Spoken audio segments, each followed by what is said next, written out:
started. Welcome everybody to the last official session of today before it's party time. I'm glad y'all are all here to learn a little bit more about the Better Together features in Exchange 2013 when you combine it with Lync 2013. So for those of you that I haven't seen before and haven't met, there are a lot of Lync people I haven't met yet because I'm still relatively new to the Lync world. My name is Paul Robichaux. I'm part of Dell's Global Infrastructure Consulting Services practice, where I do some work on Lync, mostly work with Exchange and Office 365. So from that perspective, I want to start by asking how many of you consider yourselves to be Exchange administrators or knowledgeable about Exchange? Okay, good. That's more than in the first time I did this session. How many of you are fairly new to Lync as well?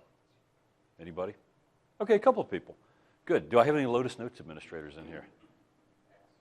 X. All right, great. In that case, y'all are my honored guests. I'm glad you're up in the front row. I'm glad you've seen the light. Welcome to the promised land. Yeah, IBM they re-released, I can't remember what they call it now. They have a new mail social product, but I can't remember the name. It's not Connections. It's something else like IBM Social Plus Pro Gold or something. The fact that I can't remember its name probably tells you everything you need to know about it. Okay, so enough mocking Exchange's former competitors. Let's get on to the good stuff. So quick introduction, then I'm going to spend some time talking about OAuth, which is not only hard to pronounce, but it's a little hard to understand because we already have a perfectly good server-to-server authentication mechanism called Kerberos.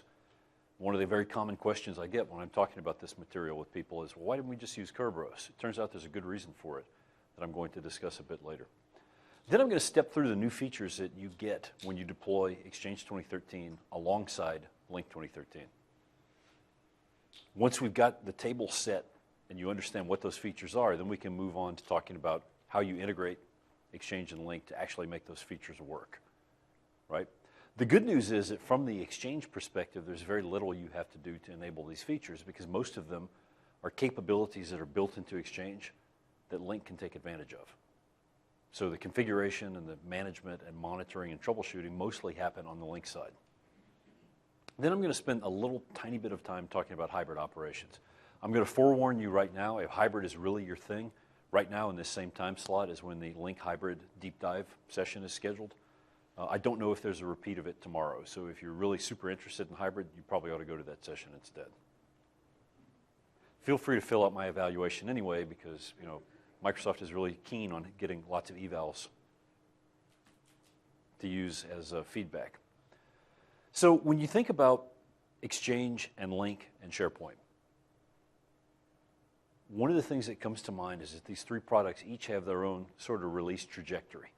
And you can think of it like a sine wave, right? So the product is in development, we get a new release, and then things sort of float along, the product goes back into development, eventually we get a new release. So if you think of drawing a curve on a piece of paper, the peaks of the curve represent times when Microsoft drops a new release on us and says, hey, this is the new goodness, this is what you should be running.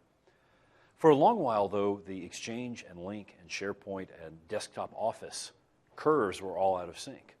So Microsoft would do things like ship a release of Exchange and then not ship the version of Outlook that was designed to work with it until 90 days, 120 days, 180 days later, right? Or they would ship a new version of Office and they would ship a new version of Exchange and then 6 months later they would ship a new version of Office Communications Server. So this got really frustrating for customers because one of the truisms of enterprise software is that you can't upgrade everything all the time, right?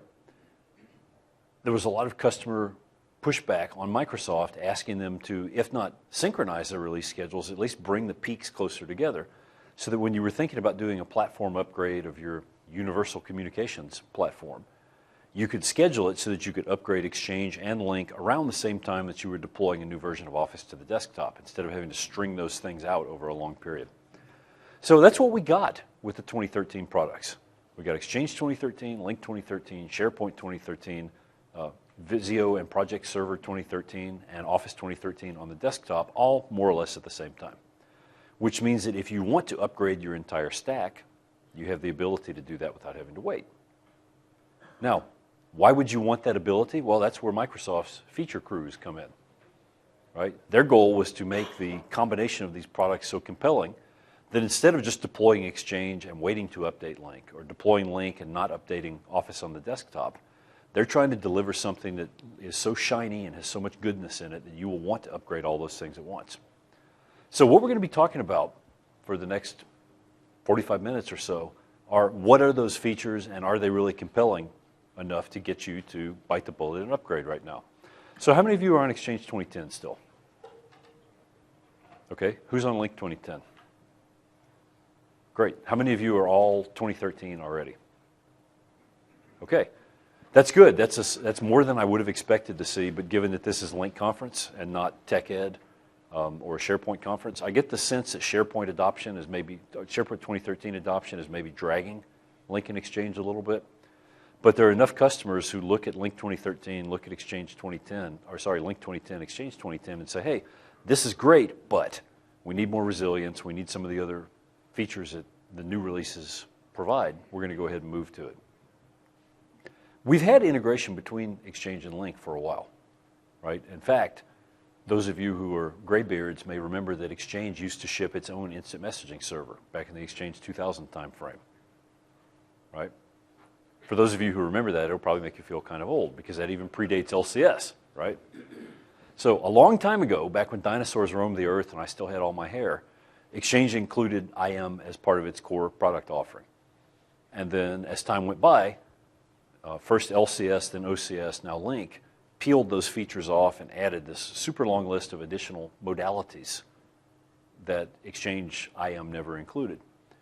If you look at the way these two products tie together, okay, the big one that most people immediately think of as an integration point is the tie-in between Exchange UM and Lync.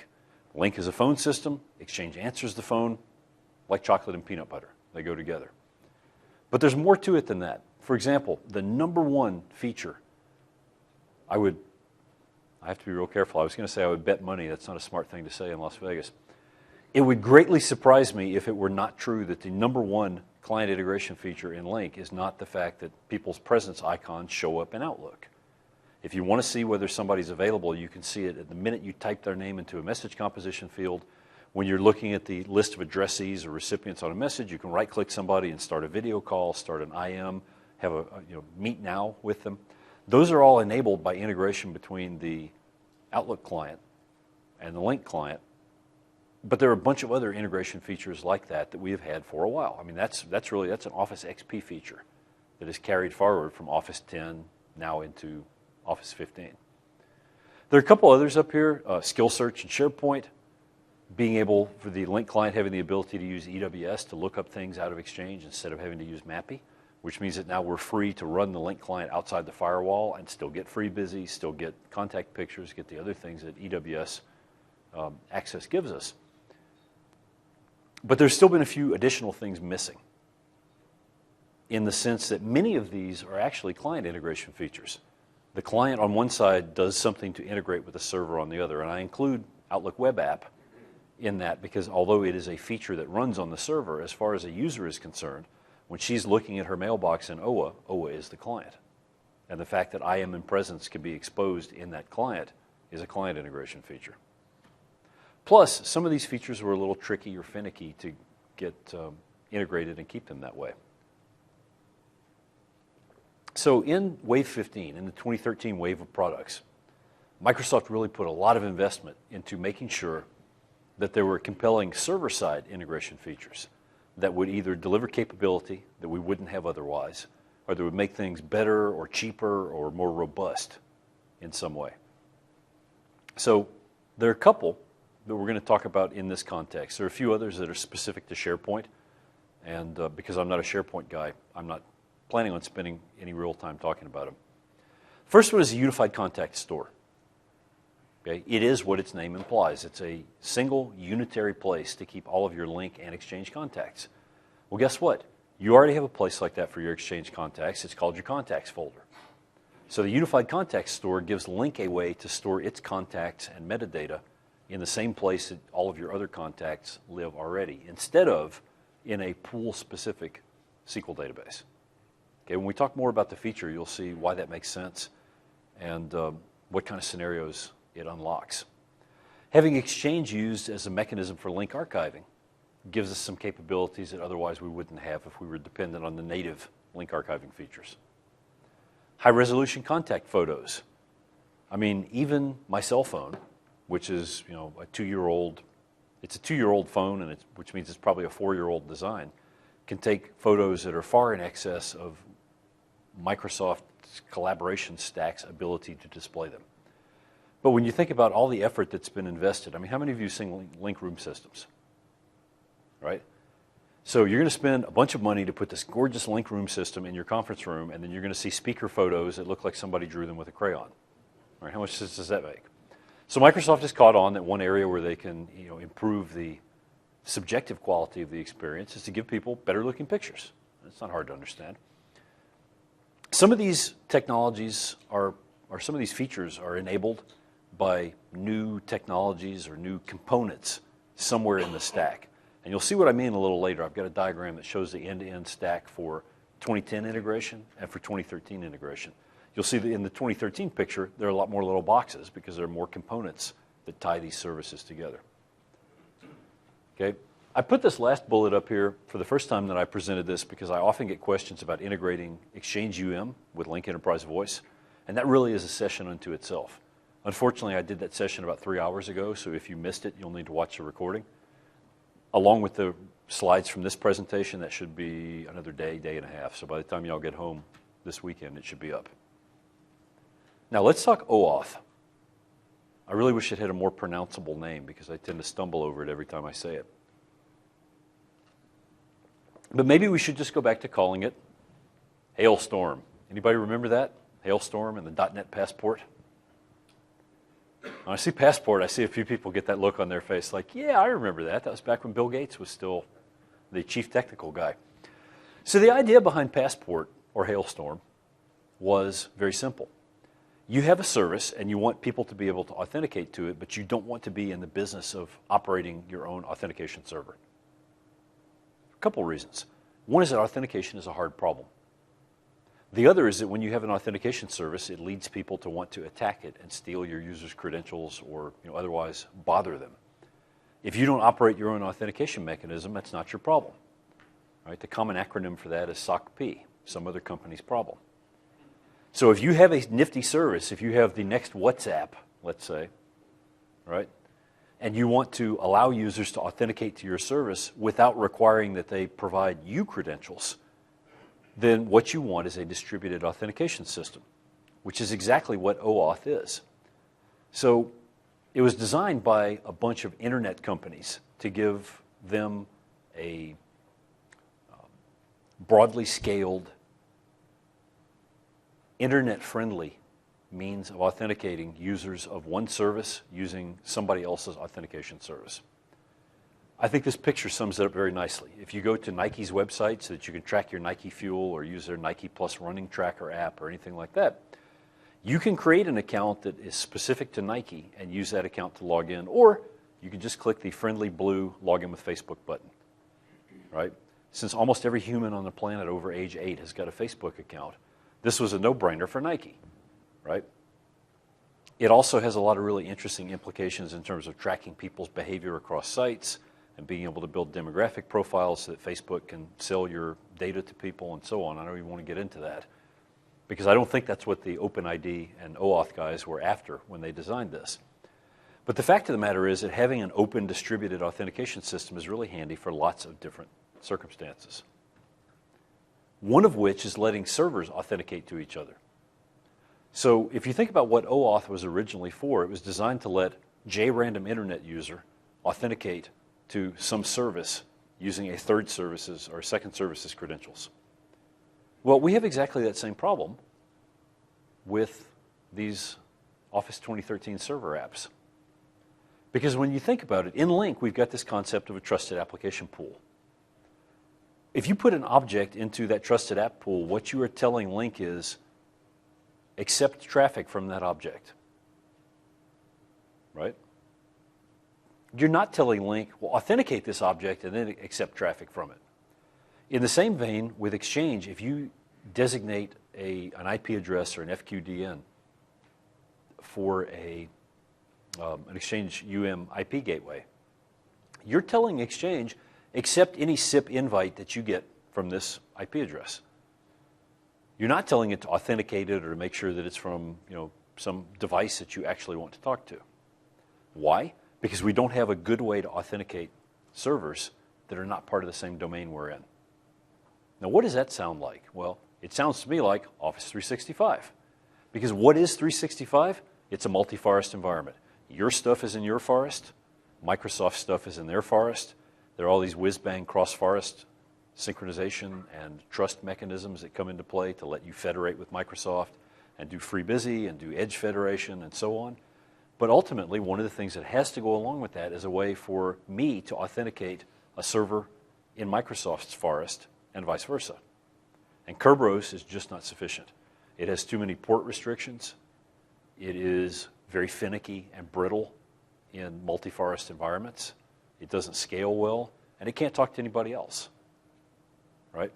So OAuth, or server-to-server OAuth, which is a variant we actually care about in the context of these servers, solves all those problems. It's pure XML over HTTPS, which means it can go anywhere that port 443 is allowed. So we don't have any of the firewall or traffic shaping issues that we have with Kerberos traffic. Because it's an open standard that's published, everybody who wants to use it can use it. There are no royalties, there are no implementation limitations, there are no crypto limitations. For a while, as you probably know, Microsoft couldn't export full-strength crypto for Kerberos. But most importantly, it cuts through all of the cross-forest difficulties. Because when you get right down to it, authenticating a Nike user against Facebook is exactly the same thing as authenticating an on-prem Exchange server to talk to a Lync server in the cloud, or vice versa. However, having said that, to make this work, Microsoft needed to add some extensions to the basic server-to-server OAuth protocol. Now, I'm not suggesting that you do this, but if you go to MSDN and you read these protocol documents, number one, you won't have any trouble getting to sleep that night. But number two, you'll see exactly what extensions Microsoft put into place. And they are primarily oriented at specifying which set of authentication algorithms and which set of crypto algorithms Microsoft server products expect to see, but also providing some extensions that you need to have when you're authenticating servers against each other that you don't care about when you're authenticating a user against a service. It's not necessary that we go into the detail of what's in these extensions in order to talk about OAuth at the level we want to. But I would point out, if you're only going to read one thing out of these documents, that section 3.2.5 in MS XOAuth is a pretty good description of actually what authentication payload gets passed around. And so if you're curious, you might start with that and see if that satiates your curiosity or makes you want to learn more about the protocol overall. The takeaway in terms of how OAuth works is to remember that we're passing tokens around just like we do in Kerberos. In Kerberos, we call them tickets. In OAuth land, we call them tokens. But they are the same thing. They're an object that one server issues to another that says, hey, look at this. Right? How many of you were able to get into the exhibit hall when it opened at 10:30? Right? Everybody who wanted to. Good luck trying to get in before that because those gate guards are pretty fierce. That is possible because you have a token that is issued by a trusted issuer so that when the verifier looks at the token and says, oh, look, hey, this guy's got a Lync conference badge, it looks legit, and it does not have the no expo tag, I'm going to let this person in. So when one server requests authentication to another, what ends up happening is that there is an exchange of these encrypted tokens. They are encrypted and secured using certificates. When you install Exchange on a computer, you automatically get a self-signed certificate that is automatically assigned for the use of OAuth. That's an example of Exchange's philosophy of anytime we can automatically secure something, we will, and we'll let the administrator come along. She can change the certificate or she can change what happens later if she wants to. The Lync side requires you to actually pick which certificate you're going to use and assign it, at which point Lync replicates it. So there's a little bit of a philosophical difference between those two sides in that Exchange automatically wants to do things like install self-signed certs for TLS encryption of SMTP, whereas Lync requires you to actually think about the certs you're going to use, pick which ones you want, and then set them for use. Not saying one approach is better or worse than the other, just that they're a little bit different. So one of the setup steps that you're probably catching on to right about now is that when you are first setting up a new 2013 server install, on the Lync side, you've got to use either import CS certificate or set CS certificate with that OAuth token issuer flag to tell Lync, hey, this is a certificate that I want to use for OAuth. Now, it's really important you realize this. These certificates don't have to be the same as any certificate that you use for anything else, but they can be. Because the only thing they're used for is securing these tokens as they're passed back and forth. Right? So if you want to buy a single certificate and use it for everything on Exchange, totally free to do that. There's no real advantage to doing it because the self-signed cert works perfectly well and it's free, but you can. Okay, same thing on the Lync side. The one restriction is that it is not officially supported to use wildcard certs for OAuth on Lync. That raises a question of whether or not it's supposed to work. All I know is it doesn't, and it's not supported to do it, which probably explains why it doesn't work. Now I want to pivot from talking purely about OAuth as this sort of theoretical construct to talking about how it's implemented and used by these server apps. And I promise, I know this is not super exciting, but this lays the foundation for all the neat stuff that comes later, because we want, for example, our Lync server to be able to silently, automatically authenticate to Exchange to put stuff in the unified contact store, or to read a contact photo, or do the other goodies. So in order to make it happen, we've got to have this authentication framework in place. So Office implements server-to-server OAuth using this concept of what it calls partner applications.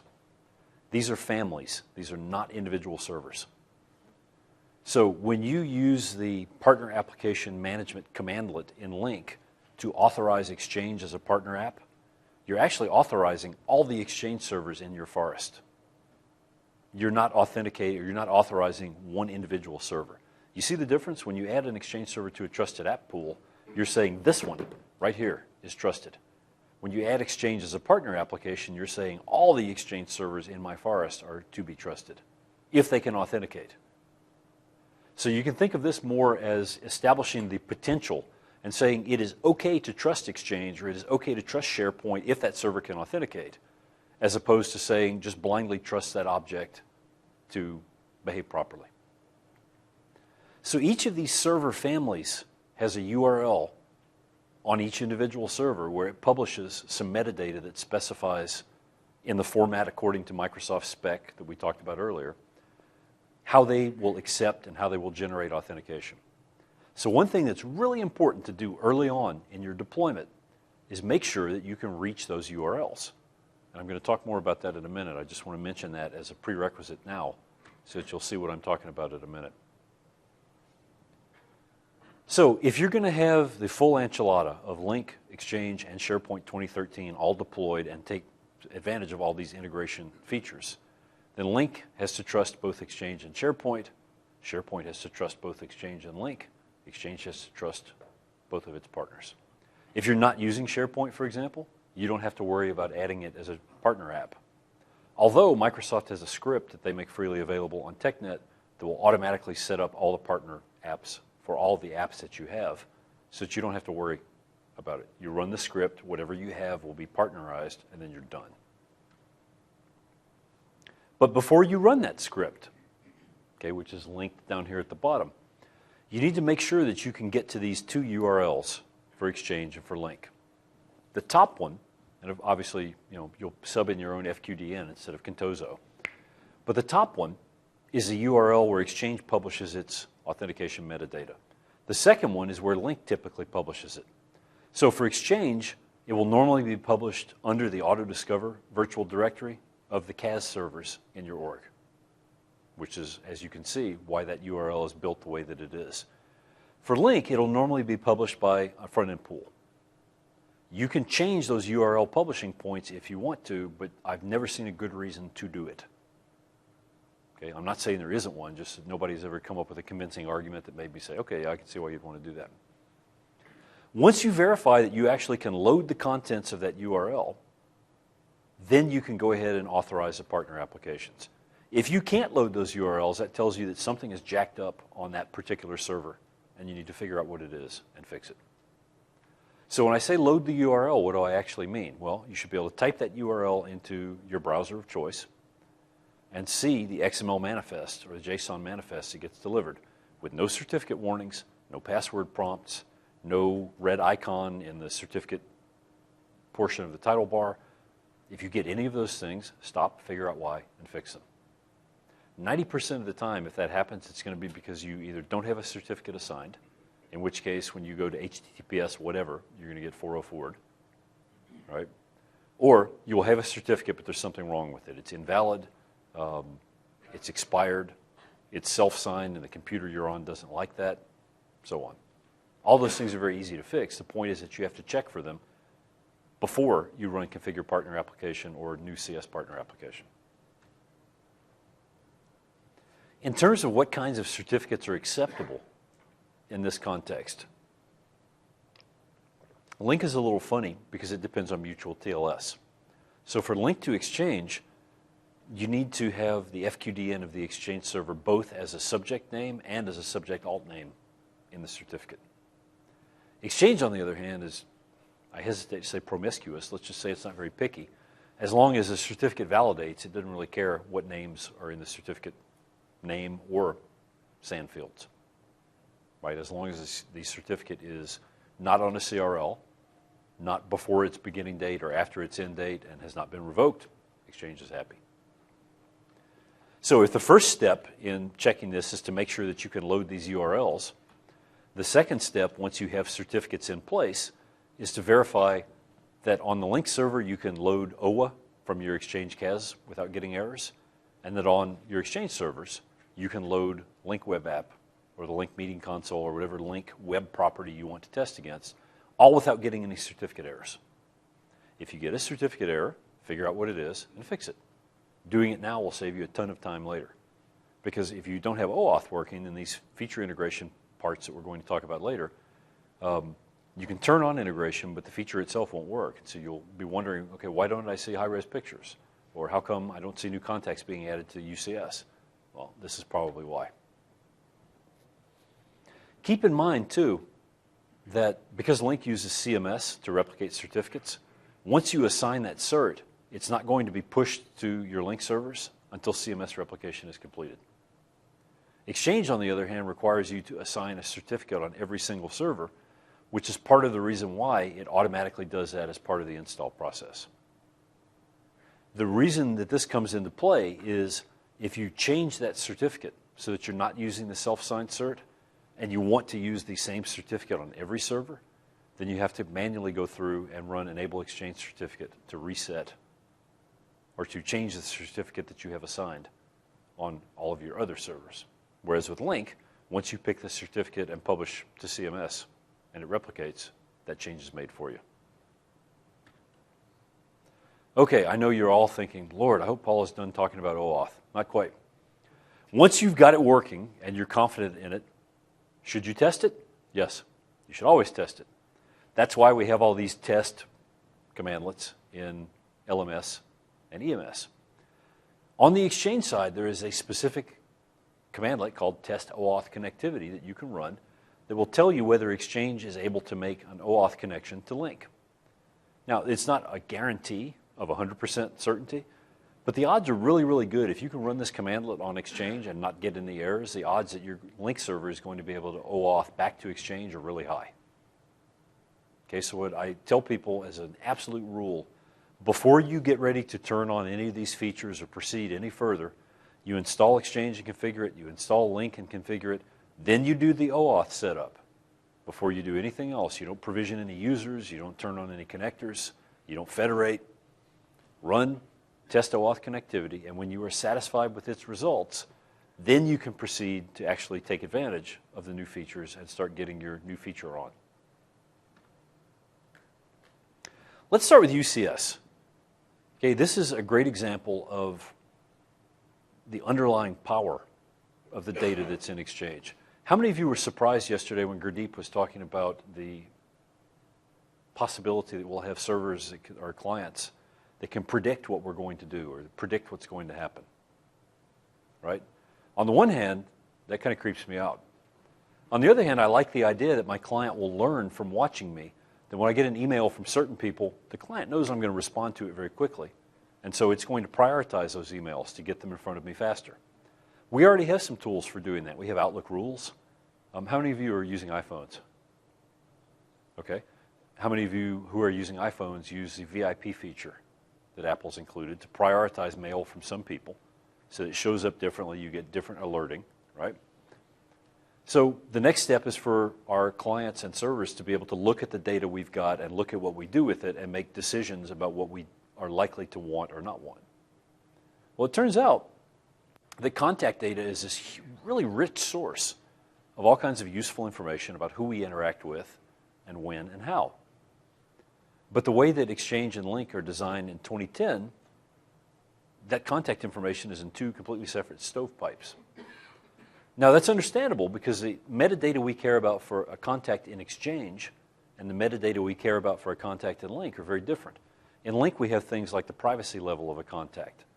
You know, are they part of our team? Are they part of the company? Can they interrupt us? Are they tagged for status change alerts? Whereas on the Exchange side, we have metadata that is more, I guess, people-oriented. What's this person's birthday? We have a notes field. We have the ability to tag, you know, when somebody's anniversary is so that it shows up in the calendar.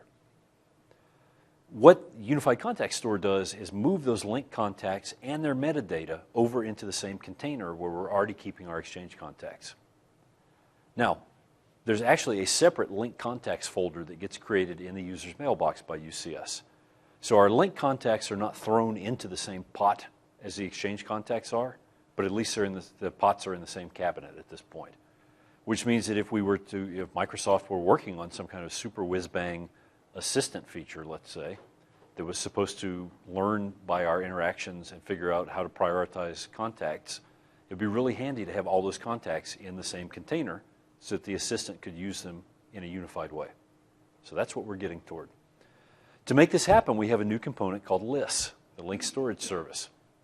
This is a piece of middleware that runs on Lync 2013 and will branch writes and reads either to SQL Server, which is our default storage mechanism, or to the Unified Contact Store.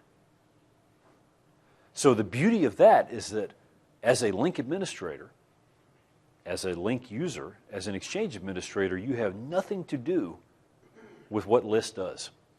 It will automatically figure out whether you have UCS enabled, whether it's turned on for a particular user, whether that user is capable of using it or not because they have the right version of the client and their mailbox and Lync are homed on the right versions, and it will automatically take care of intermediating those writes and reads for you.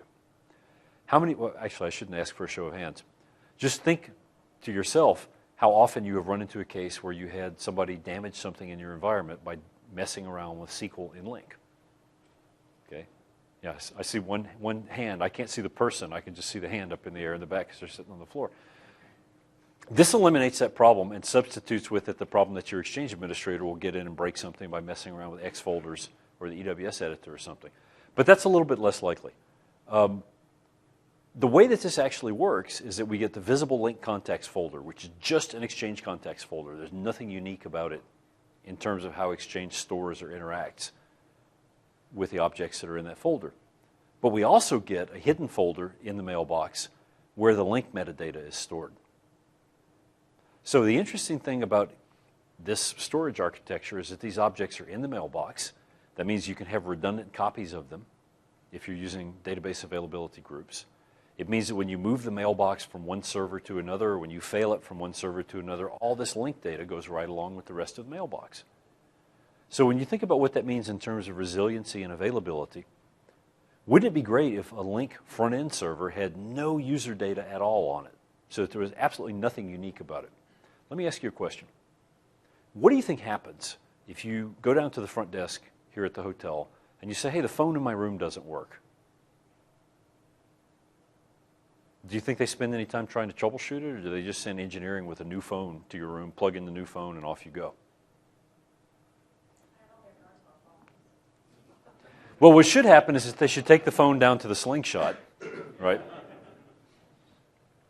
But when you think about what has to happen, everything that phone knows about the network is on the network. It's not in the phone.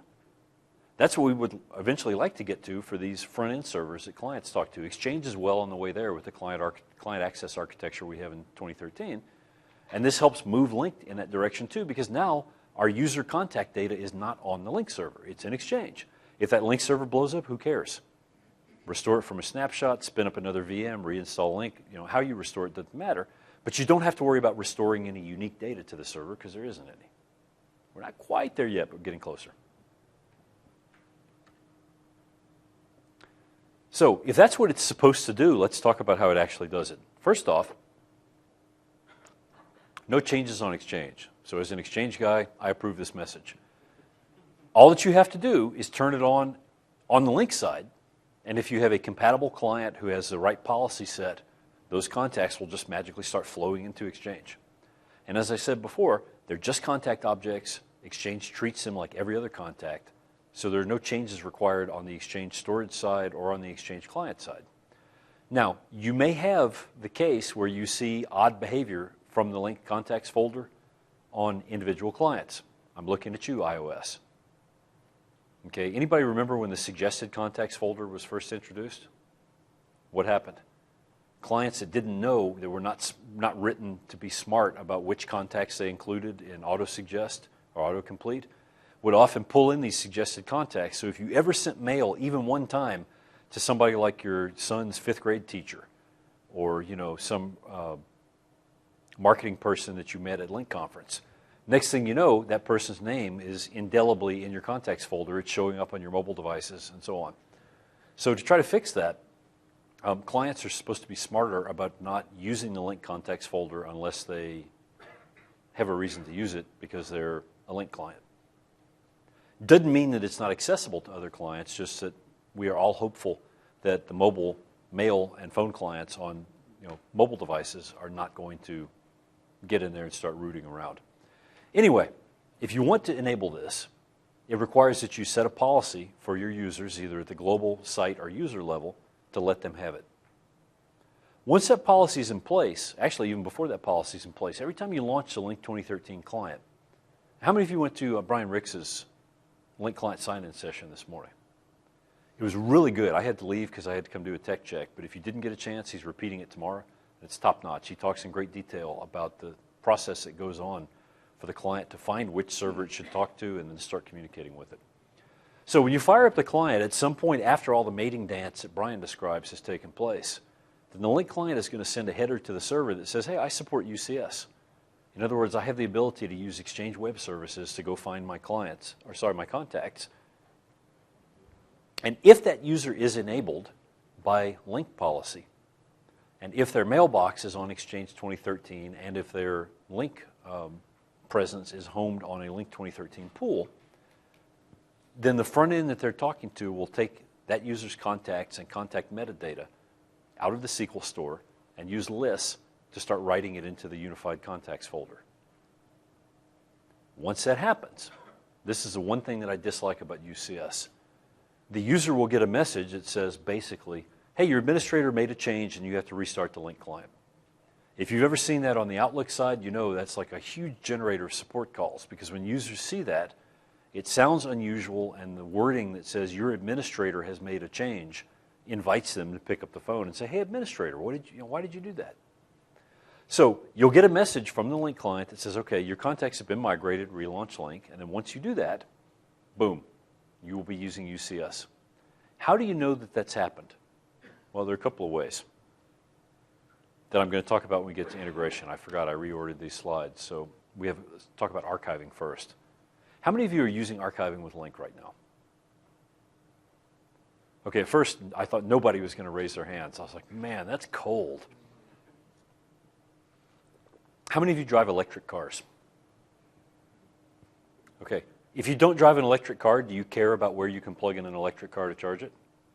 Generally not. So if you're not using archiving, most of the time you don't care what archiving features exist, because if you needed it, then you would care. So for those of you who do care, or for at least academic completeness, I want to spend a few minutes talking about archiving. One of the big bets Microsoft made a few years ago was that they bought FAST, the archiving and indexing company. And they bought it because their own search technology was weak by comparison. Luckily, they bought FAST and not Autonomy. right? Anyway, moving right along. Microsoft made this bet that by buying fast and making search technology a better integrated part of their enterprise server products, that they would be able to find lots of nifty new scenarios that would enable. And it turns out archiving is one of them. If you think about what has to happen during a typical discovery search in an archive, at a minimum, you have to be able to search people's SharePoint document collections. You have to be able to search their email. You have to be able to search public folders. And you might want to be able to search their conferences and IM traffic as well. Do you actually have to search all of those things? It depends on your policy. But Microsoft wanted to create an ecosystem. Ecosystem is the wrong word because that implies partners. They wanted to create a biosphere, let's say, or a bubble where if you had all Microsoft products and you turned on archiving, you could search across all of those Microsoft repositories without having to have a third-party product. That's what they were going for.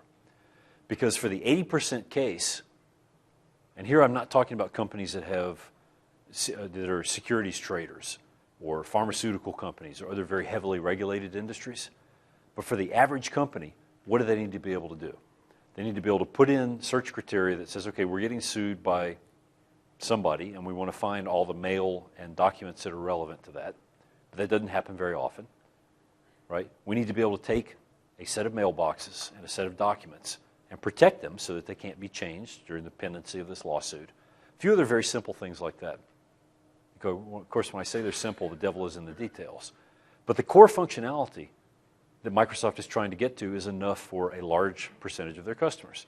If you have higher-end needs, then you buy a higher-end discovery product, right? But for the base customer requirements, just being able to search across all these data sources is a big deal. So with the 2013 wave of products, what we get is the ability to search Lync data the same way that we search Exchange data. And that's enabled by putting that Lync data into Exchange. Now, it sounds a little counterintuitive at first. We already have the ability to archive individual Lync conversations to the conversation history folder, unless you're on a Mac, right? Sore point. Maybe they'll fix that someday. Anyway, the problem with putting things in conversation history is what? People can delete them. That's exactly right. If you have an inconvenient conversation or one that you would prefer that your company not have a record of, you just hit delete and then it's gone, right? Okay, that's not so great from a compliance standpoint. When people have the freedom to delete whatever they want to, that's great for them, but it's not so great for you from a legal and regulatory perspective. So by putting this Lync communications data into the same mechanism that Exchange uses for archiving, it means that when we want to, we have some pretty powerful tools for retaining data even when the user would prefer that it be gone.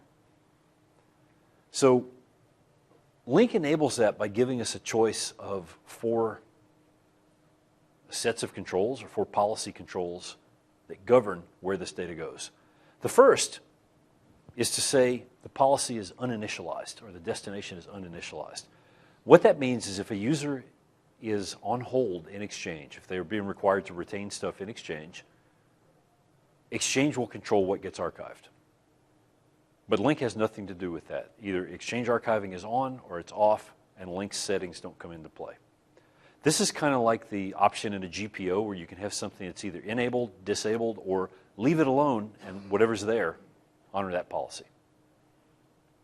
Then we can force the use of Lync's policy, we can force the use of Exchange's policy, or we can affirmatively block archiving from happening. I have customers who say, great, we're going to archive all of our Exchange stuff. We don't want to archive IAMs. Okay, if that's your legal team's decision about what they think they should archive, Lync gives you a way to do that. If you have an existing Lync archiving system, you can continue to use Lync archiving if you want to, or you can spill your archive traffic to Exchange, which makes sense when you think about the way that Exchange archiving holds work. So Lync's mechanism is basically to take this data and put it somewhere where a real third-party archiving system can get to it. Exchange used to do that too through journaling, which is a mechanism that just captures copies of the messages and passes them somewhere else for an external system to archive and safeguard. What we have now is the ability to, Exchange uses the word hold. Okay, maybe freeze is a better word, because when you put somebody on hold, you are preserving items so that they can't be changed. You can do that using one of three sets of criteria. You can say that you want that hold to be based on time, that you want it to be based on content, or that you want it to be indefinite. So when you think about this, this actually is a really cool way to integrate keeping Lync data alongside everything else. If I put somebody's mailbox on indefinite litigation hold, that means that although they can go into the client and they can delete messages or edit messages, those changes are actually persisted in a folder that they can't see and can't edit. What do I mean by that? Well, let's say that I have a message from my boss with something incriminating in it, right? And I look at that message and I'm like, damn, I'm pretty sure he didn't mean to send that. I'm just going to go ahead and delete it so nobody gets into trouble. And my mailbox is on hold. When I hit delete, that message disappears from Outlook and it looks like I deleted it. But in the purges folder, that message still exists. And there's nothing I can do to get rid of it, which is exactly what you want in a hold mechanism. You don't want the user necessarily to know that his mailbox is being preserved, but you certainly don't want him to be able to make permanent changes to it when it's under preservation. So think about what this means from a Lync standpoint. Now, if I've got Lync IM and CDR traffic and conference traffic, it's being put into the same mechanism that Exchange uses. So when I put somebody on hold, all of their data goes on hold. If I say you're on a time-based hold so that I can look at your archive for the last 120 days and you can't change it, that ought to apply to their Lync traffic as well as to their mailbox data, right? That may not be the case, as I said, if your policy doesn't allow you or requires you not to keep Lync traffic. But in many cases, what you want is you want to preserve every single record because that's what your regulatory or compliance folks expect you to do. And so that's what this does. Now, another thing that's really cool about this is that Exchange has got a very, very granular set of RBAC permissions for doing discovery searches. Because typically, the Exchange administrators are not the one who are doing the searches. It's the legal team or the HR team or some other group of people. So without having to give those people any permissions into Lync at all, now they can do discovery searches that include data that was generated by Lync. So what we're really doing with this archiving mechanism is just taking the data that's already being generated by Lync and just putting it in the same place that some other useful data is so that we have a unified way to get to it. Now let's move on to something that's a little more showy. Yeah? Question about that. So the Lync data is only held in the purges folders when a hold policy is set in Exchange? Or is the Lync data, I thought it was constantly rolling through the purges folder subject to the same retention time as the So it depends on which of those archiving options you selected. If you have a user who is enabled for Lync archiving and you have Lync set to use Exchange archiving, then that data will go to purges, but then it'll be aged out. Subject to the normal retention, yeah, right. Okay. If you put them on hold, the minute you put them on hold, their Lync data is on hold just like their Exchange data would be. Yes. Right. Yeah, but the data always goes into the purges folder in the first place when Exchange archiving is turned, or sorry, when Lync is told to use Exchange as an archiving mechanism. I want to make sure I don't say Exchange archiving is on, because to an Exchange guy like you, that means something completely different. Well, and just to be clear, when you're saying archiving, that doesn't mean you have to have Exchange archiving. This is a hidden purges folder. It's not yes. associated with the archiving system. Yes, that's a good point. This doesn't have anything to do with Exchange personal archives, with that feature that gives you a separate archive mailbox that you can sweep stuff into or manually put stuff in. Good call. So I talked earlier about this idea that if we have a really high-res fancy LRS, it's a shame to crap it up with crayon pictures. But that's what we've had for a long while. And those of you who have been around a while remember how cool it was when we got these 96 by 96 thumbnails. It was like, wow, look, I can see Joe. Is that Joe? Yeah, I think that's Joe. All right. So having that was a lot better than nothing, right? But they still don't look great. On the other hand, technically it has been possible to put larger, higher resolution photos in AD, but the AD people really hate that. They hate it at Microsoft and the operating AD teams at every customer I've ever been to. Man, one of the first questions they ask when we start talking about deploying Lync, oh yeah, I heard that, doesn't it put pictures in the gal? That's going to make our DIT go from 1 gigabyte to 1.1 gigabyte. We can't do that, right? So since Exchange is already storing, tens of gigabytes of data for user mailboxes, what is it going to hurt to put a couple of 100Ks worth of picture data in there? Well, nothing. So with high-res photos, we have the ability now to through Exchange, load a picture into a user mailbox that Exchange will automatically propagate both to AD and then make available to Lync. Okay? So you put in a photo at whatever resolution you have. If it's bigger than 648 by 648, it'll be downsampled to that size. And then Exchange will downsample it to, I meant to look this up yesterday. I don't remember if it's 11 or 12 other resolutions besides 648 by 648. So when you put a picture in using this mechanism, it automatically goes into thumbnail photo, which means that legacy clients that still use thumbnail photo will automatically see that photo. But it also makes it available at other resolutions. So if you went to Jeff's session yesterday about video resolution, or if you were during the keynote yesterday noticing how on different devices we get different resolutions according to what the device is capable of, same thing happens here. An individual device or an individual client can ask for a picture in any one of these resolutions and get it back to customize the appearance for a device that has, I can't remember what the Nokia 920 is. It's like, I think, 1280 by 800 or something like that. If you have a device that has a bigger screen or a smaller screen, you might want a higher or lower resolution photo, and Exchange is going to give all those to you. The beauty of this to me is that this is not something that administrators have to do. Users upload their own photos.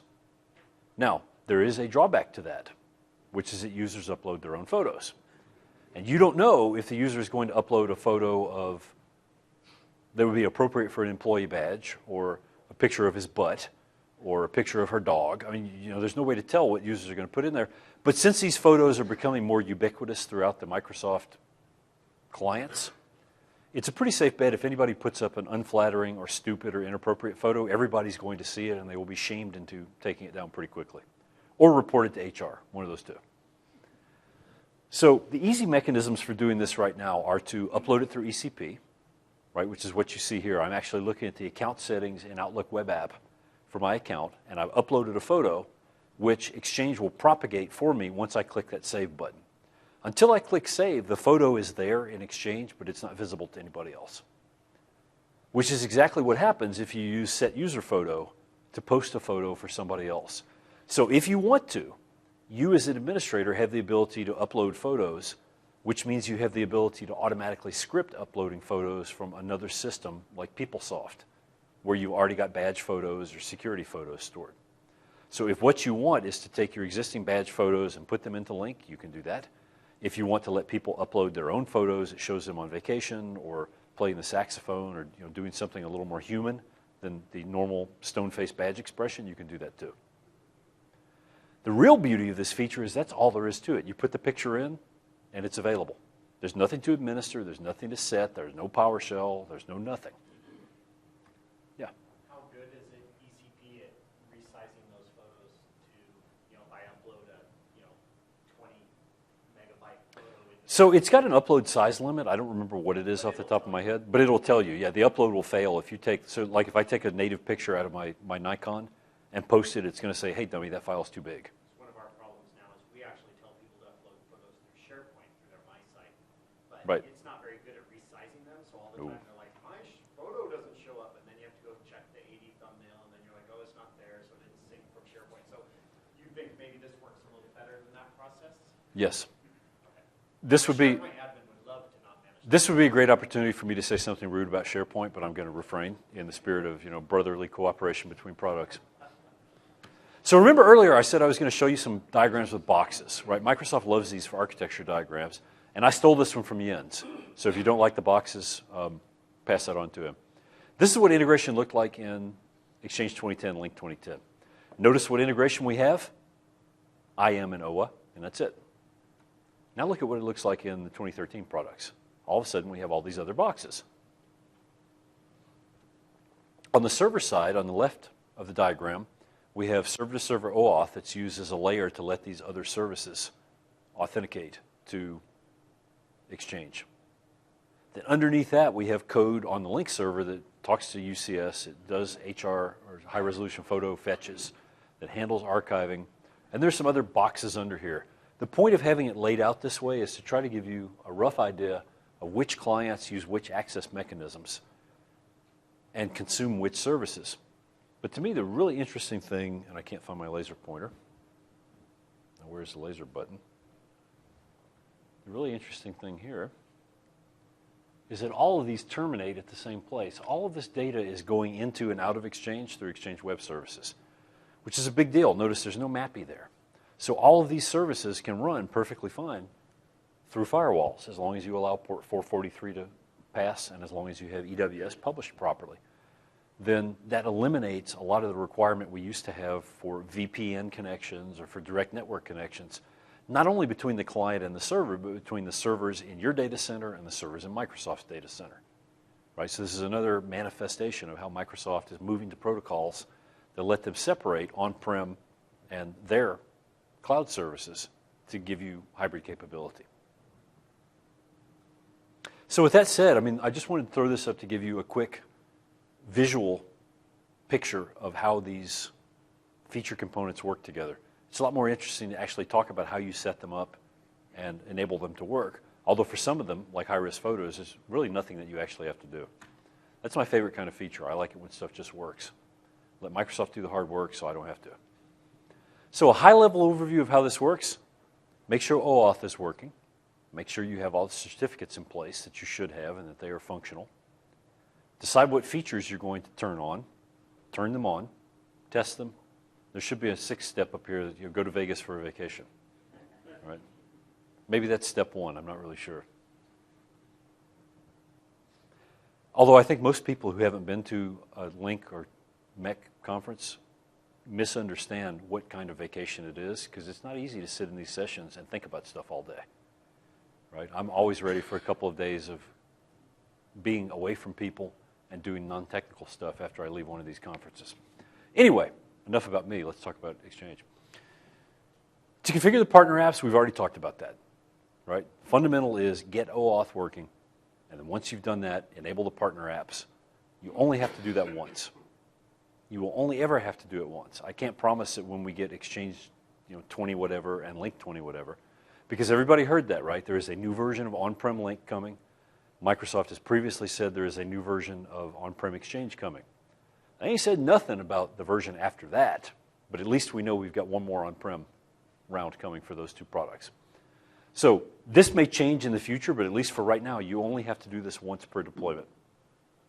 If you want Exchange to be able to answer phone calls from Lync, that's a completely separate work stream from what we're talking about here, because that involves call routing and involves setting up Exchange and the objects that it depends on, and then making Lync route calls to it. Whether you're doing it on-prem or hybrid, doesn't matter. Setup process is the same, and it's outside the scope of what we're talking about here for the most part. Verify your certificates. Verify that you can connect from one side to the other without getting any certificate errors. Then there's another test commandlet that I want you to run. Test CSX storage connectivity. So on the Exchange side, that's the only place where we have an OAuth tester. On the Lync side, that's the only place where we have a means to test not only that we can OAuth from Lync back to Exchange, but also that we can write items into Exchange storage. So if you run this commandlet and it passes those tests, what that tells you is that everything is set up properly for Lync to authenticate to an individual user mailbox and put data into it or take data out of it, which is what all these features rely on. Right? Archiving puts data into a user mailbox. Unified Contact Store puts data into a user mailbox. High-res photos are a little different. They get data out of a mailbox, but that's not authenticated. Right? As you'll see in a minute, if you know the if you know the SMTP address of the user whose picture you want, it's just a simple URL request. You can use Exchange Web Services to get it if you want to, but if you're writing your own app or you're trying to tie this functionality in with another web app that already exists, it's probably going to be easier just to use the URL and leave it at that. So once you pass the storage connectivity test, then you can go through and configure these features to work the way that you actually want them to. Now, I said earlier on that I was not going to talk a lot about Exchange integration. I do want to mention it very briefly, mostly to say that that's all I talked about in 401, and so you should go back and review that recording if that's a topic that's important to you. But in terms of the integration that you have to do, it has nothing to do with OAuth at all. You don't have to configure OAuth to use The server and the Lync server do not authenticate to each other in any way. Having said that, the one area where we do care is that Lync requires the use of TLS, whereas Exchange does not. So if you want Lync and Exchange to be able to talk to each other, you have to set the Exchange services to use what they call dual startup mode or secure mode. By default, they run in insecure mode, which means they don't use TLS, which means Lync will refuse to talk to them. Other than that, these integration steps are completely separate from everything else we've talked about. So you can forget this slide now, and we'll drive on. So far, everything that I've talked about, except for the preceding slide, was all new stuff. But there are some changes to the way that we do integration between IM and Presence and Outlook Web App. That's an existing function that we've had since 2010, but the way you configure it in a 2013 environment is different. In fact, if you have Exchange 2013 with Lync 2010, you still need to know this trick because the way that you configure this on the Exchange side is different, even though it has not changed on the Lync side. The basic architecture is still the same. There's a service that runs on the Exchange client access server called the OWA IM endpoint service that acts like a Lync client. So when you log into your mailbox and you see OWA, if that service is running, it will log you into the Lync server, let you change your presence, show you your contact list, route instant messages to your OWA window, and so on. If that service is not running, if it's running but it can't connect to the Lync server because Lync has been told not to talk to it, or because it has a wrong certificate, or any number of other reasons, OWA will work just fine. But instead of actually seeing the presence and contact information that you should be seeing, it'll be missing. So what do you have to do to configure this? Well, the first is that now, in a stunning improvement of technology, instead of having this easy-to-use PowerShell commandlet, now we have to go back to editing a text file using a text editor like it was 1972. And God help you if you miss a bracket or you accidentally hit an extra key in the middle of your XML somewhere, because then all kinds of stuff will break and you won't know why. Not that I've done that and I'm still mad about it or anything, I'm just saying. So when you edit that file, number one, always make a backup copy of web.config before you do anything. Yeah, Bargev. So that change that you make in the web config, does it go away when you apply the CU? Yes, that's an excellent point. When you apply a cumulative update, Exchange will stomp all over that like a drunk in the gutter, and there's nothing you can do about that except make a backup copy of web config so that you have the change. Because I guarantee you, as sure as stink, what will happen is that you will make this change and you'll forget that you made it. And 6 months from now, when you install a service pack or a cumulative update, all of a sudden, IM and Presence integration goes away and you won't know why. Because you won't remember that you made this configuration change. Because this is simple enough to do, 5 minutes after you've done it, you'll probably forget it. This sounds like a DirecTV commercial, right? When you forget to update your OWA configuration, and you end up in Vegas with a tattoo on your face, right? I'll let you guys fill out the causal chain between those. Right. Well, it's a little different on the Lync side because they've actually got, when you install a Lync CU, there are update processes you have to run to update the database and do a bunch of other stuff. But on the Exchange side, when you install a CU, Exchange has always sort of acted like nothing bad will happen, right? What happens in reality, it's gone all the way back to like Exchange 5. If you have any customizations on your server, they're gone. Forget it. Make backup copies. So, because you made a backup copy of this file before you edit it, and ideally after you edit it to protect you, then the risk of you mistyping one of these things is fairly low. But when you look at what you have to do, you're really just adding two items. You're adding this IM certificate thumbprint, which is this thumbprint of the cert that you want Exchange to offer to Lync for mutual authentication. And you're adding the name of the Lync pool that you want that particular Exchange server to talk to. You can have every Exchange client access server talk to the same Lync pool, but that's not a requirement. Having said that, I'll just go ahead and tell you now. If you make this change, let's say you have two client access servers. You make this change on one, you don't make the change on the other. When a user logs into the other server, they still get OWA, but they don't get IM and Presence integration. You have to make this change everywhere that you want users to have this. Now, you may find that you have some users that you want to corral onto a client access server where this integration is not available because you don't want them to have it, and that's fine. But if you neglect to make this change on a server, then you're not going to get that behavior. Now, this gives me fits. I hope they fix it in Service Pack 1, but I haven't checked.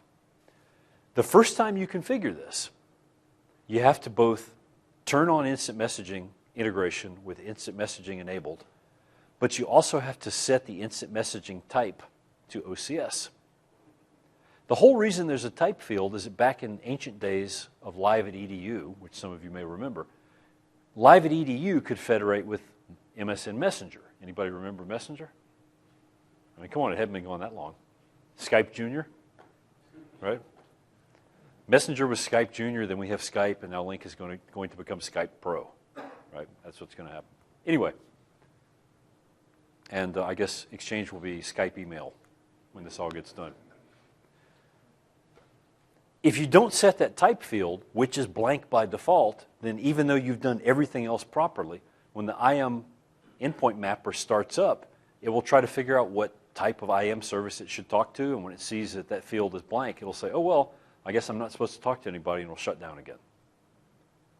And so if you follow the examples in Microsoft's documentation, which don't say a damn thing about this field, and do your setup, you will find that you don't get any errors, but it doesn't work until you turn up diagnostic logging and look in the event log, and then it will say, I don't know what IM type I'm supposed to be, so I'm just not going to do anything. Now, a word about the trusted application pool. I mentioned this earlier as the object type that Lync uses to specify that some endpoint ought to be able to inject traffic into Lync. So in 2013, Microsoft did something that I think they thought was helpful. They added this topology discovery element that will go out and find Exchange servers and automatically add them to a trusted application pool. The problem is that if you add the same server twice to the same trusted application pool, Lync really doesn't like that, and it will refuse to talk to that server object. So if the topology discovery module has added your Exchange servers and then you manually add them as the documentation tells you to, they'll be in there twice and stuff won't work. But the case where they're automatically added is if they are combined client access and mailbox servers, or if you have a server that has a SIP dial plan on it. Now, that should cover like 90% of the cases where you're doing this integration, especially now that Microsoft is really fierce about telling us all to have multi-role CAS and mailbox servers. But let's say that for some reason you've separated those roles, or you have servers that don't have SIP dial plans. The topology discovery engine will not add these servers to the pool, so you have to do it yourself. But if you don't realize that and you add them to the pool yourself anyway, IM and presence integration will stop working. So to fix that, what you do is you just take them out of the pool again. Okay? It's not a big deal, and you'll very quickly learn to check this when you're adding a new server, but it's kind of frustrating the first, 10 times that it bites you. It really only got me about 6 times before I caught on. Yeah? So just to confirm, that will work with Exchange because it Yeah, because the topology discovery engine is only in Lync 2013. So you still have to add Exchange 2013 servers to the Lync 2010. Oh yeah, no, integration will work fine. Right? The Exchange app that talks to Lync will talk to Lync 2010 without any difficulty. Unified Contact Store, basically nothing for you to do on the Exchange side. And on the Lync side, the only thing you have to do is set a user services policy for the users you want to have this that enables it. But remember, users will only be able to do this if 3 things are true. They have to have the Lync 2013 client. Notice I didn't say anything about the Windows Store client or the Mac client or mobile clients. It's got to be Lync 2013 full client. Lync Basic doesn't do it. So Lync 2013 with the user homed on a Lync 2013 pool and the user's mailbox on Exchange 2013. If you set them up with those 3 conditions and enable them for UCS, and then later you move them to a different configuration, maybe you move their mailbox back to 2010, then you have to roll back their UCS access. If you look for UCS rollback, if you bing that, you'll find the article that tells you how to do it. It's trivial, so I'm not going to talk about it here. How do you know that this has been done? Well, it depends. It'll happen when the server has time to make it happen, so it's not going to be instantaneous, but it generally will not take longer than a couple of hours. You'll know that it's been done when you look in the user's Outlook client and you see that their Lync contacts folder is present. Okay, there are also some events that get logged in a link trace to tell you that user X has been migrated. The other way that you can tell, and I like this better because it doesn't require you to verify that Outlook is online, not in cached mode, anything along those lines, is if you right-click the link icon in the taskbar and show the configuration information, you'll see this contact list provider will show up as Exchange server. So this is a screenshot from a lab environment that doesn't have UCS enabled, which is why it says Lync server. Okay. If this user had been UCS enabled and was using UCS, it'll only say Exchange if the user has the ability to have UCS and they have also migrated, or their contacts have been migrated. Okay, so it's a really quick way to check and see whether an individual user has got that. High-res photos, the only thing you have to think about from an integration standpoint here is that if the users don't have the RBAC rights to modify their own profile information, they may not be able to upload their own photo. Some organizations are really firm about not allowing users to customize their profile information through OA options. Others allow it. If you don't allow it, you won't be able to do this unless you restore some of those privileges to users by giving them a new user assignment role, user role assignment.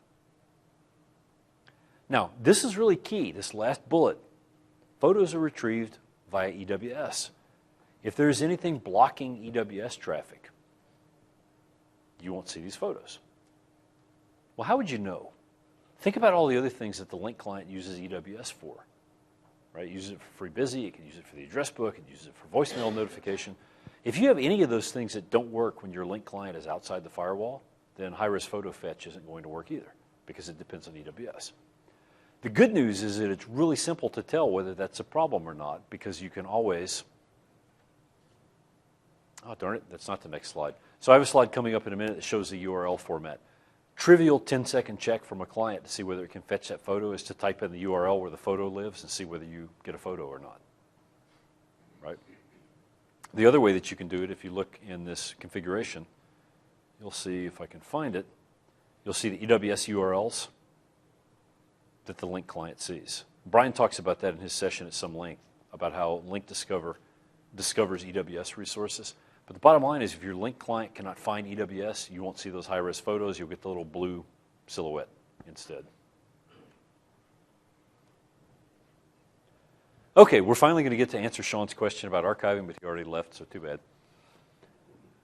You can set Lync to archive 3 different ways. One is don't archive anything.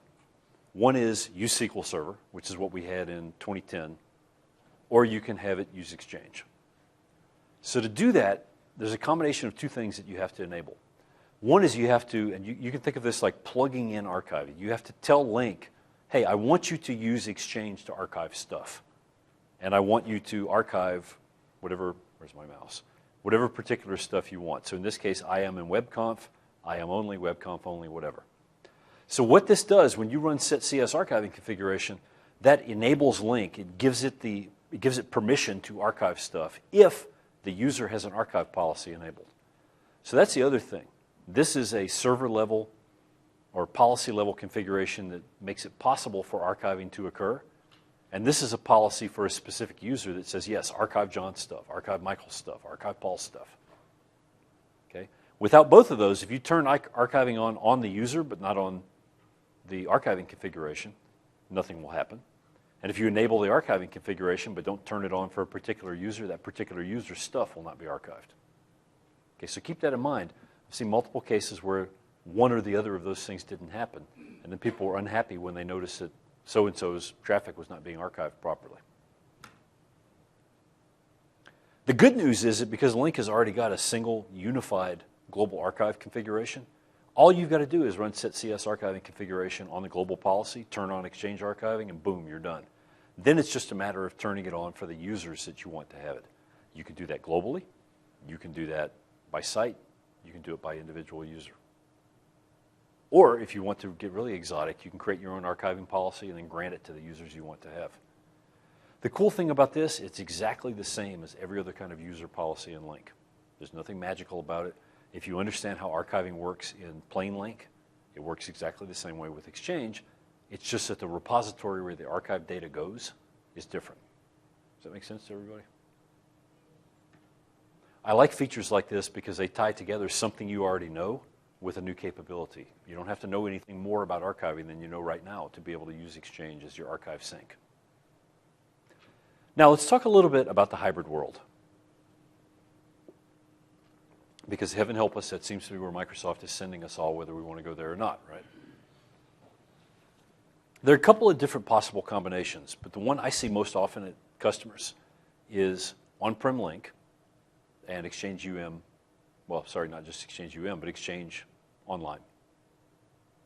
Why? Phones. People want to be able to use PSTN. So now that we are going to have Lync Business Voice, it's going to be really interesting to me to see what influence that has on the mix of which hybrid models people pick. Okay, we'll wait and see. I'll come back at Lync Conference next year, and if I were brave, I would make a prediction now and then come back next year and we'd see if I was right or not, but I don't know enough to be able to tackle that at this point. I think it's probably true that we will see more Exchange on-prem with Lync Online, or sorry, we will see more Exchange on-prem with Lync Online than we do now, but not as much as we do Exchange Online with Lync on-prem. In part because people who are now deploying that, for example, I have a customer that's got almost 70,000 seats that they're moving to Exchange Online, and they're moving from same time to Lync on-prem. They're doing that in calendar 2014. I guarantee you next year they're not going to be moving to Lync Online. Right? Microsoft cannot throw enough money at them to make them interested in going through that transition 2 years in a row.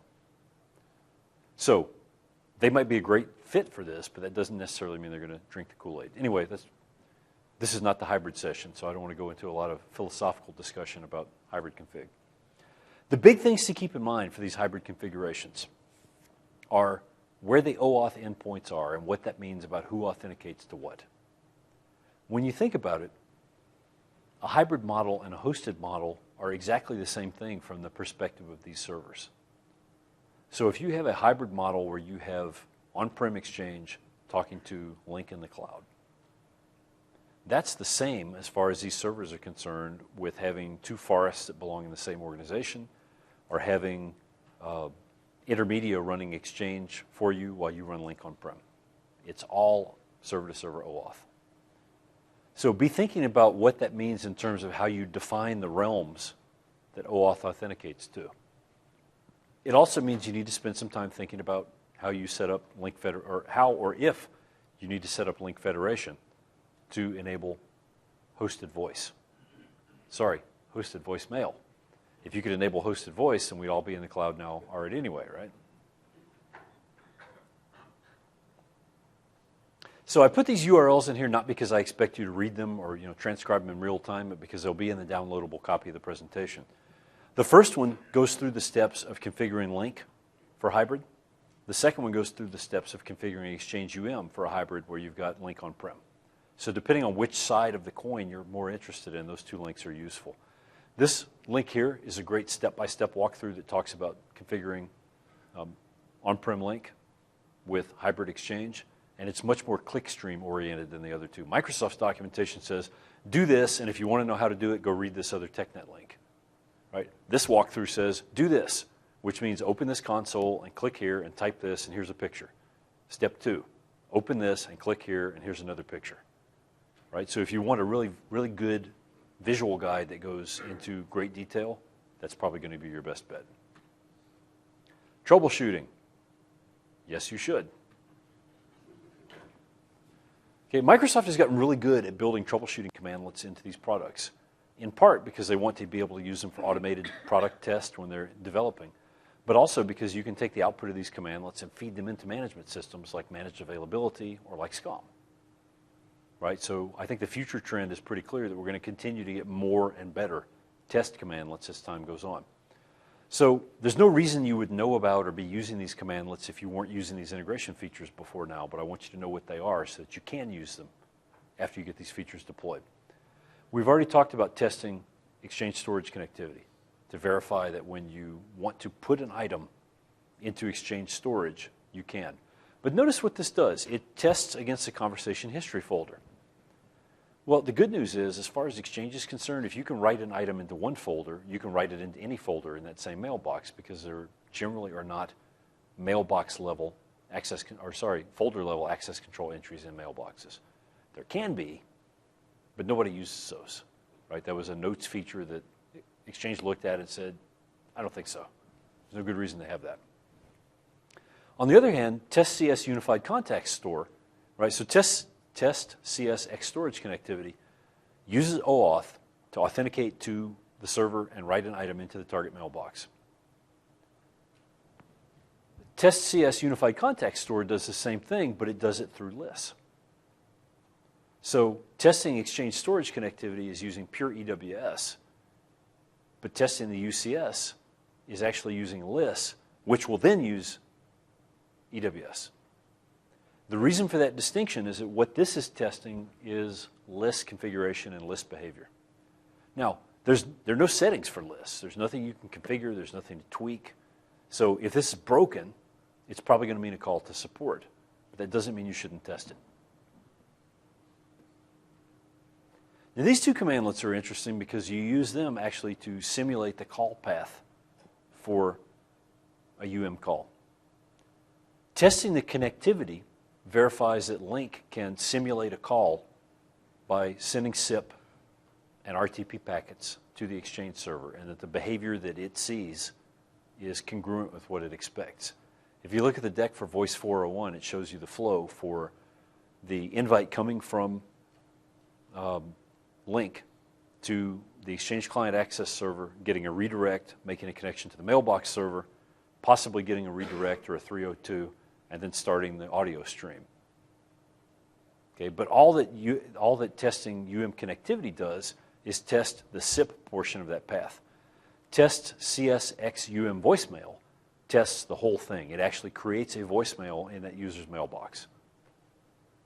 Notice that it doesn't actually do any audio quality testing or anything fancy like that. That's a whole separate Lync infrastructure thing that I'm not equipped to talk about. But this will validate all aspects of the path, including actually delivering the voicemail to the user's mailbox, which generally is what you will want to do as a complete end-to-end test to verify that everything is working the way that it should. I promised to talk about troubleshooting contact photos. The good news is that there's very little to talk about here. Why? Because either you can see the contact photo when you type in this URL, or you can't. If you can't, 99.8 times out of 100, it's going to be because something is jacked up with your EWS configuration. Fix it. I mean, troubleshooting EWS is outside the scope of this presentation. But if you spend more than about 10 minutes working with either Lync or Exchange, you're going to get pretty good at it because there's so many services that depend on it. Okay, where to learn more? There were 3 other sessions this afternoon, 2 of which were counter-programmed against this one that you could have gone to. I think they have repeats. I forgot to look when I was making this slide. This is a junk slide that should have been removed because it says the same thing just with mystery dates. You should all buy my book. It's a great book and it helps feed my kids. Very quickly before I open questions, blah, blah, blah, party tonight, hands-on labs, they're fun. Please use MyLink to fill out your speaker evaluations for every single session you go to so that Jamie does not rage around yelling at, actually Jamie's not a yeller, but so he doesn't continue to badger the speaker saying, hey, would you guys make sure people fill out your evaluations? I think I have a couple more blah slides. Fill out evaluations to win fabulous prizes. Microsoft, yay. And now I'll take your questions. Or you can all get the hell out and go to the party. It's up to you. I've never been applauded for telling people to get the hell out before. I might have to do that more often.